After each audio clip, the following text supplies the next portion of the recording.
Welcome to the Lawless Astrology channel. My name is Dabney Lawless, and I'm an evolutionary astrologer. If you're new to this channel, what we do is we look at the planetary energies and the cosmos, and we kind of talk about how we can integrate that energy down here on planet Earth to have a more peace-filled, conscious life. So, if you're new to my channel, welcome. If you are familiar with my work, welcome back. And today what we're going to be looking at is the winter solstice and the quality of time that we're in right now, this holiday season, and how to get through this time with as much juice and aliveness and consciousness as we can muster to prepare for what's coming in 2025. So if this is something that interests you, please do stick around. So starting with the actual winter solstice. The winter solstice is the darkness of the year.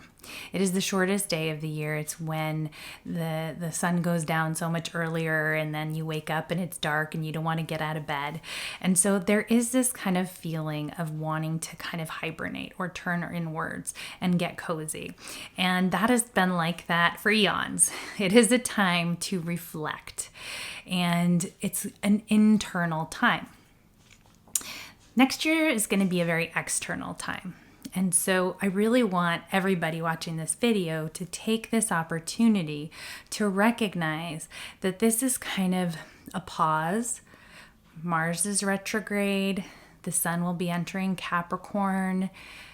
Neptune is at the final degrees of Pisces, and we're in a last quarter moon. So that's all the astrology babble I'm going to give you, but I'm going to break some of this down and sort of say what's needed right now is that we need to bring the light back within. We need to go within and rediscover our authentic self and recognize that what we have been searching for is not on the outside, it is on the inside.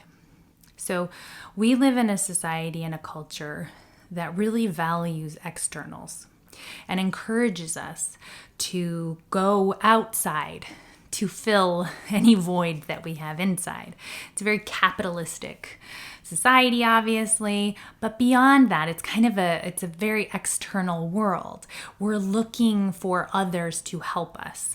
We are looking for others to save us. We are looking for, that next chocolate chip cookie or Christmas cookie, or we're looking for the next gift. We're just doing. We're going outside to fill kind of the empty voids that a lot of us have inside. And so this week around the holiday and the solstice, I want you to take a pause and reflect about who you truly are. Michael Meade, he told this Sufi story. He reminded me of this really great Sufi story that's like hundreds of years old, and I'll probably butcher it, but bear with me. I'm going to do the best I can. So Nasruddin, it's a Sufi story of Nasruddin. He was a simple fool, and he lost his key. So he was going to, he was coming back from the village and he couldn't find his key. And so he was all frustrated, and he was looking in front of his house by the street lamp and looking for his key when someone saw him and said, "What are you doing? Do you need help?" And he said, "Yes, I need help. I can't find my key." And so the man gets on all fours, and they're looking everywhere for this key outside the house. And the man finally says, I just don't see it. Are you sure this is where you lost it? And Nasruddin says, "No, I lost it inside the house." The man said, "Well, why are we looking for the key out here then, if you lost it somewhere in the house?" And he said, "Well, my house is very dark, and I can't find it in there. There's a street lamp here, so I think I can, we can see better out here." So you can recognize the folly of that. The key isn't there. The key is within. The key is in his house, but it's dark in there. It's scary. I don't want to look in there. I want to look out here where you are, and there's lights and there's distractions, and it's simpler, but you're not going to find what you're looking for out there.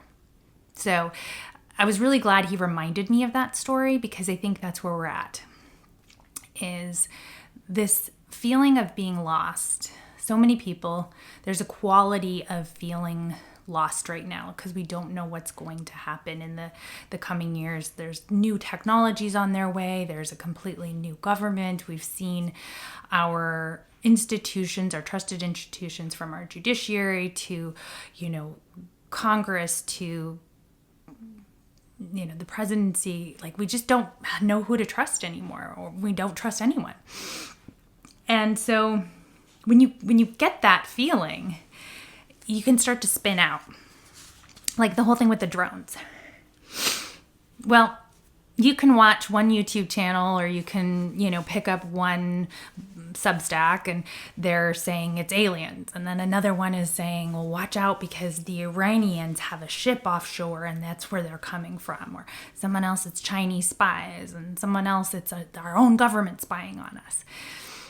Then, the formerly trusted news sites or formerly trusted government institutions are like, this is nothing. It's like, go about your business. This is like planes and weather balloons and, the planet Venus that people are spotting. Like, we've investigated it. There's nothing out of the ordinary here. But when you don't trust those people anymore, which for a variety of reasons, we no longer can trust those people, then what happens is people that we really can't trust start to fill in the void with stories for their own purposes. I don't want you to think about the drones. Unless there's a drone over your head or over your house, I don't want you to worry about that right now, because that's external. That's like looking for the key under the street lamp. This is not that time. This is the time to go within. We all individually have a duty to healing what ails us, because then we are going to be stronger and more prepared for the acceleration and the new paradigm on its way. So I wrote down some notes from this video, and like I said, Michael Mead, I will place the video below because I can't do his content justice, but I did want to kind of bring some of these themes to life because it's exactly what I've been feeling and thinking.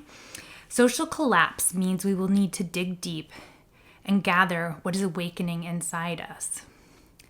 There's an arc of transformation that opens the possibility of a psychological breakthrough. What is this psychological breakthrough? The psychological breakthrough is tapping into our authentic self. How do we tap into our authentic self? Well, we get quiet. We do meditation. We read poetry. We listen to music. We do things that actually stir our soul, and we remember who our soul is.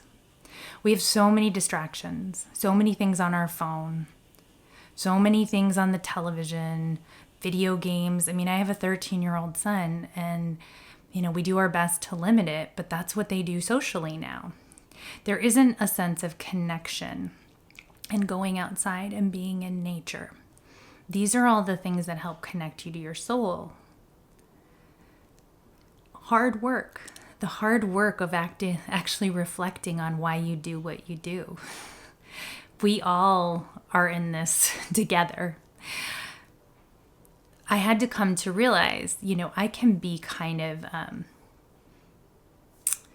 hyper independent. I can be somebody who is like, go, go, go. I was talking to a friend of mine. We both launched our YouTube channels around the same time.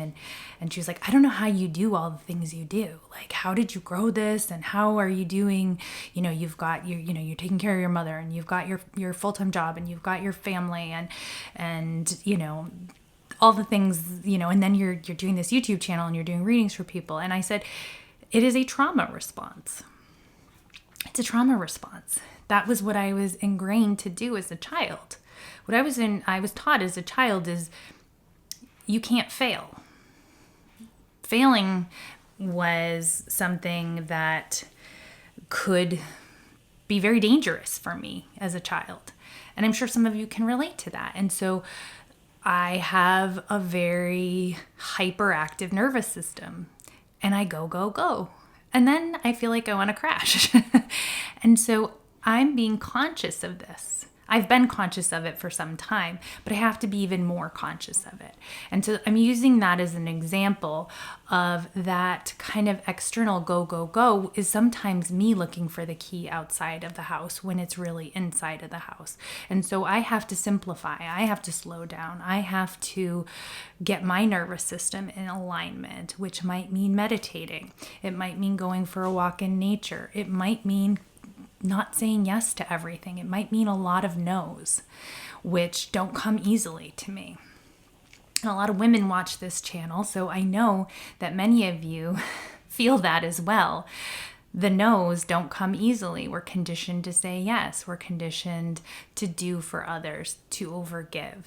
And so this is a time where check what that's all about. Check whatever is your particular flavor of looking outside for the key and come back home a little bit. I think there are big changes coming. I think we are all going to be on a ship that's rocking about and it's going to be going fast, but not right now. Right now, Pluto's in Aquarius, but we're not seeing it's at 0 and we're really just getting our footing with that because it's a really long transit. Otherwise, we're still dealing with a lot of the other planetary energies that we've been under for a while that are asking us to go within and reflect and figure out what is a way that we can get in touch with something bigger than ourselves, inside ourselves, not externally focus. Who are you? What's your authentic self? What does your soul want?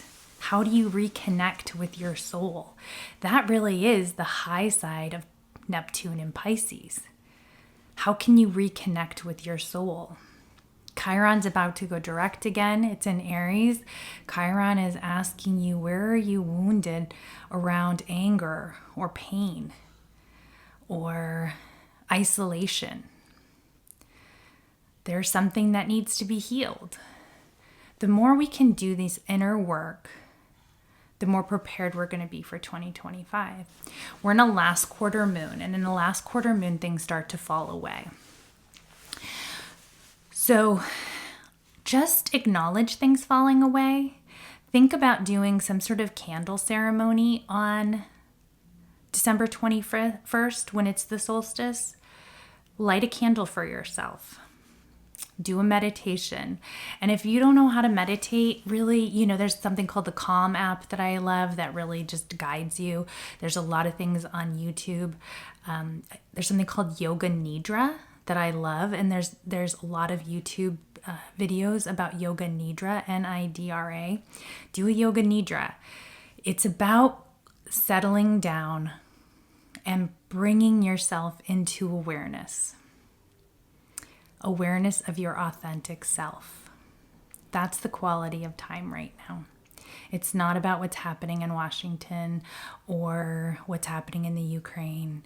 Unless you're watching this from Washington or the Ukraine, I'm asking you to take a little time to investigate your authentic self, get in touch with your soul, and figure out where you need healing, because the more we can all do our own inner work, the better prepared we're going to be for next year. I hope that this makes sense and I hope it's helpful. I definitely encourage you to check out that video from Michael Meade. I think he's probably been doing this for a decade, so he's very articulate. And when you start to feel out of sorts or anxious, think of that Sufi story and think about, why am I looking for the key out here? What is within me? What is the key in me? What can I unlock within myself that will bring me back to peace and fulfillment and calm? So, as always, everyone, the cosmos is here to conspire and help us, and there's a reason and a season for it all. And I look forward to our adventures together in 2025. Merry Christmas, Happy Hanukkah, Happy Kwanzaa, Happy Diwali, whatever you celebrate. I know Diwali's in the future, but Happy Chinese New Year in the future. I'm gonna actually do a Chinese New Year thing about the snake and stuff, but I haven't done it yet, but I'm gonna be researching all about it. Chinese New Year. It's the year of the snake. Okay. All right. Until next time, stargazers.